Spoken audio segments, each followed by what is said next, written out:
Well, it's been a week of wins in both sports and political arenas. The Saskatchewan Roughriders won the Grey Cup. The federal government won enough votes to pass its first budget.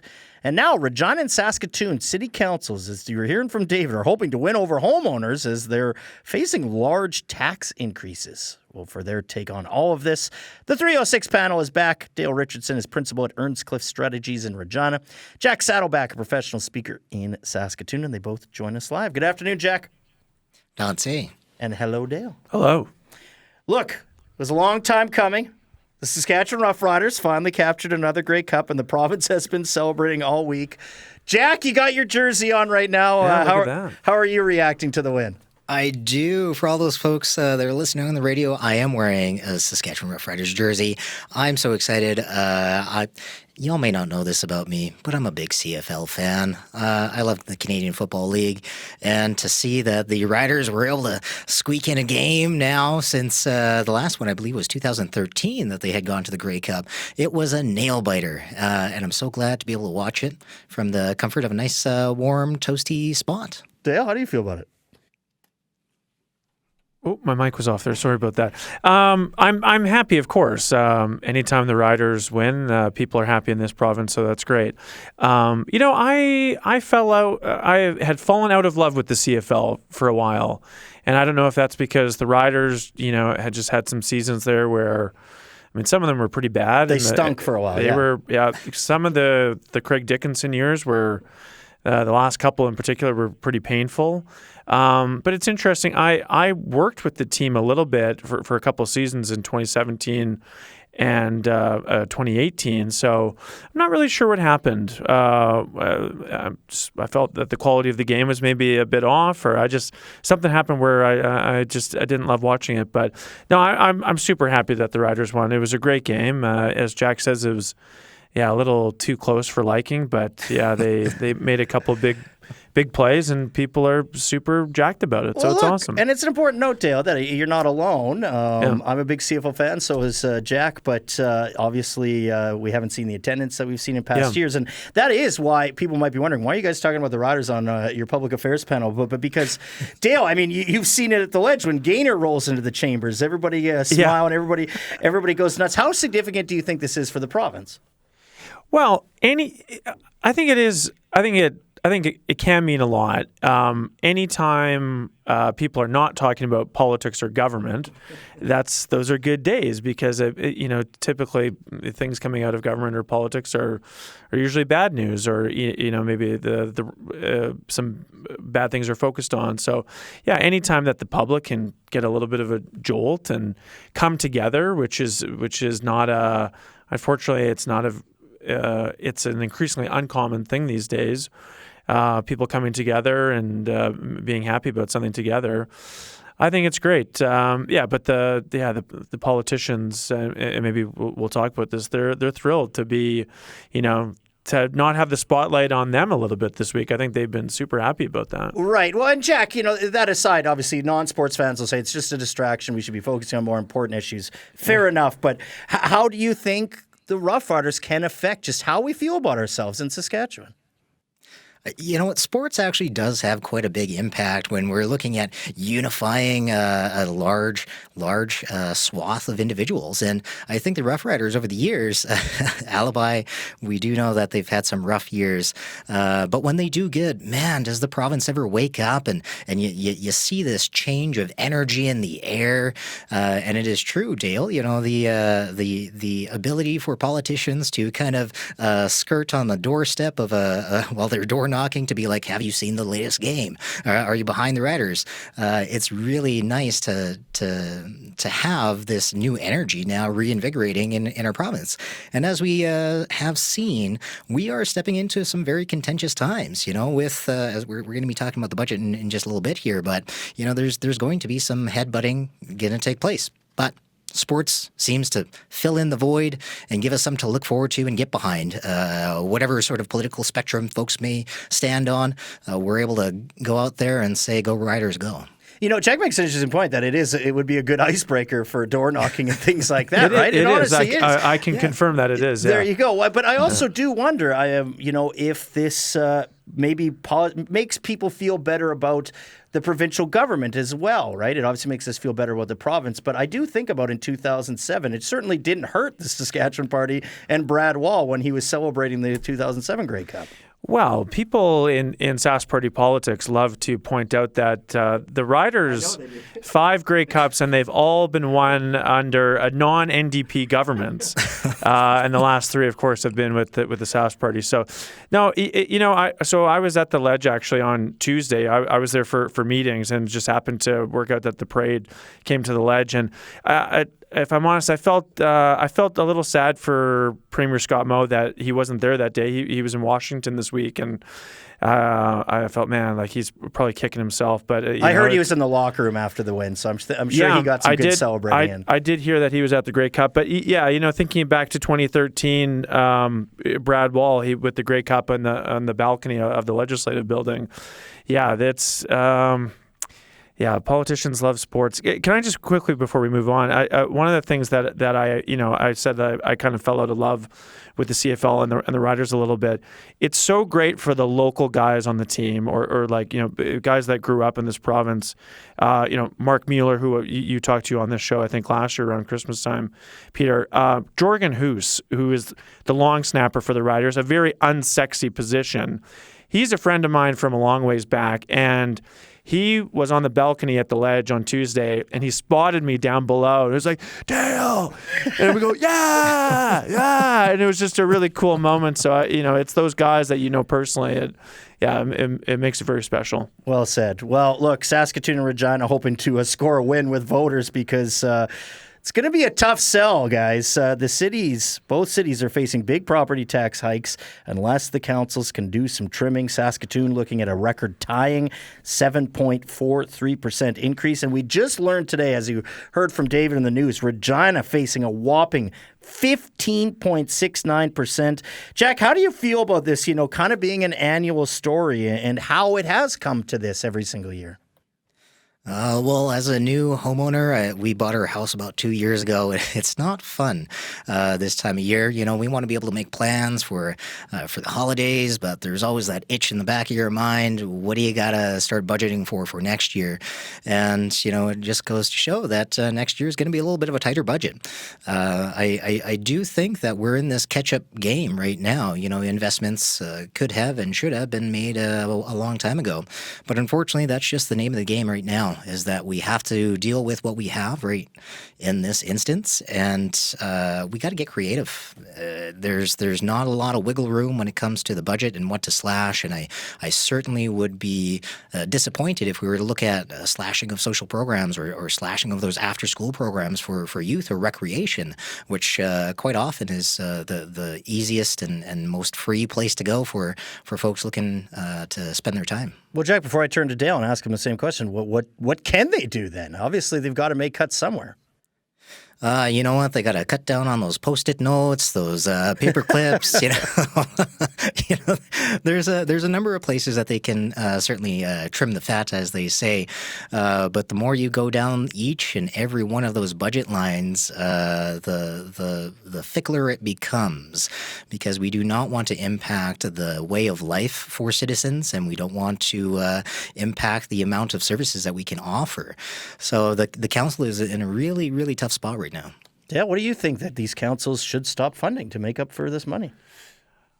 Well, I don't think that that's the only option, is to just cut things. To balance a budget, you can do one thing. So you can reduce. You can cut.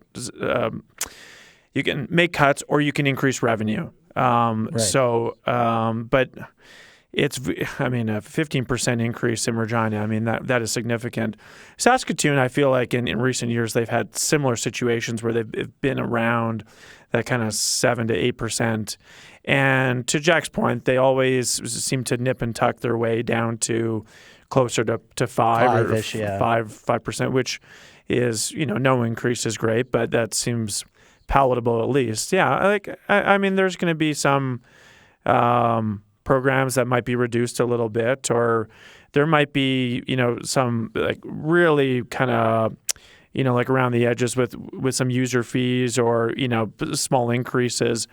But it's putting a budget together is very difficult. People, citizens, we don't like tax increases. I'm not going to be happy if I'm paying 15% more on my property taxes. People are struggling. Even those who are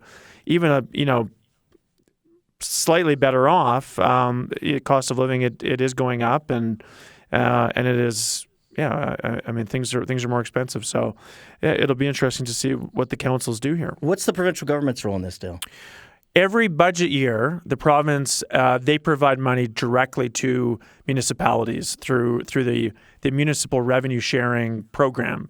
So what that is that takes 0.75% of 1% of the PST, and it goes to cities and municipalities. So this year, I think the province, they gave $66 million to the city of Saskatoon, Regina. I looked it up today, but I don't recall. It would be a bit less. It was probably like $55 million maybe. So that is a significant. That's a significant chunk of funding that goes to the cities around the province, and that's a dedicated program that happens every year. So, I mean that more money from the province. That is something always that. Particularly big cities are looking for. Maybe there's a new agreement that could be worked on with the federal government. I'm not sure, but yeah, every source of revenue is needed here. Dale, just quickly, considering the Sask Party needs to make better gains in the cities, do you think this is something that they look at and say, we do need to start giving the cities more money? It might be more money. There's always, in my opinion, I don't know if citizens know how much money the province gives the cities of Regina and Saskatoon, and what that actually looks like. I mean, I think to Saskatoon, there's been like a 250% increase in the amount of funding that the city has received from the province, and going back to 2007. But that is significant. So, I think an advertising campaign could be a good idea. But just pointing out to citizens, this is a lot of money. Yes, there can always be more, no question about it. But I mean, $66 million directly from the province, that's not nothing. Jack, let me ask you about one specific one, and it's based on Saskatoon Mayor Cynthia Block saying she'll vote for the police budget, which is Saskatoon's biggest expenditure and one that seems to consistently increase. She says people are worried about safety. The province also just announced a lot of money for police agencies in the province. Is that an area that should face cuts? Is this idea of safety more of a perception than a reality? Yeah, this one is quite a complex aspect that many cities all across Canada are having to face. I was reading on the University of Toronto Press study that had come out that looked at the decades of 2010 all the way to 2020, and 20 of the largest, most populous cities had showcased that the funding for police has certainly increased roughly about in that 60% range or so over that decade. When we look at Saskatoon, we are actually on par when it comes to what they call as the crime severity index, so the amount of crime that happens in a city, and the funding that is then given to the police services. So we were one of the very few in that particular study that seemed to be up on that upward trend. So we're trying to address the crime while also giving funding to it. Now, when looking at these things, though, I do want to stress that crime is one thing, but the root causes of crime are one of the aspects that we need to start to address and really meaningfully address to be able to bring that crime severity index down.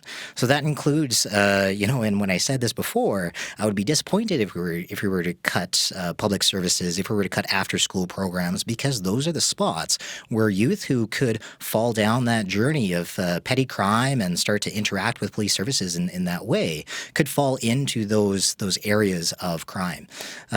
So I think Block is on the right track that we gotta address this somehow. But this time around, like, the funding, unfortunately, needs to be there, and we have to look at other avenues. Yeah, but Jack, when again, this is your biggest expenditure, is it just too politically risky to say, no, we're not going to increase your budget this year?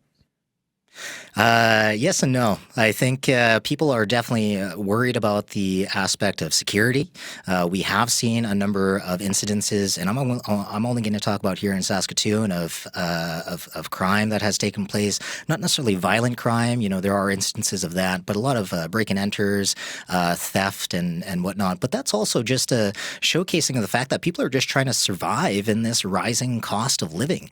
They're trying to survive in the best ways that they can, and unfortunately, that turns into these thefts that we're seeing. That turns into these aspects of pawning stolen bikes and so on and so forth.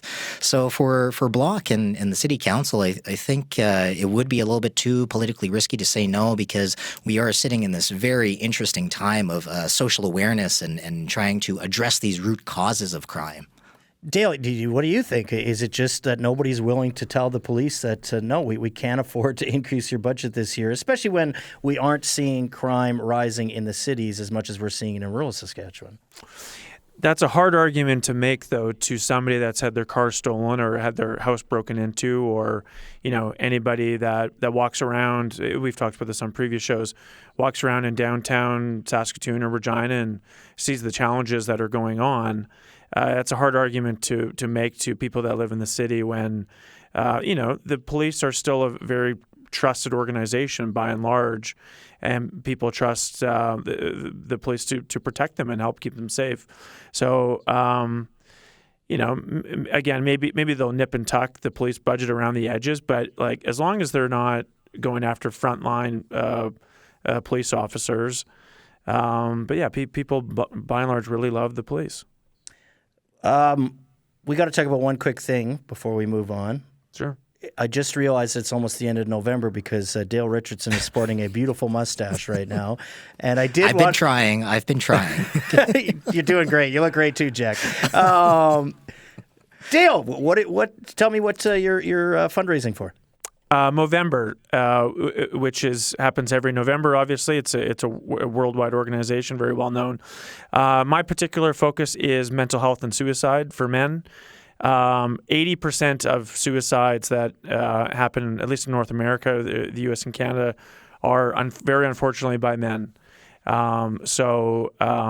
Funding, money that's raised for Movember goes into research to improve health outcomes for men, not just mental health and suicide.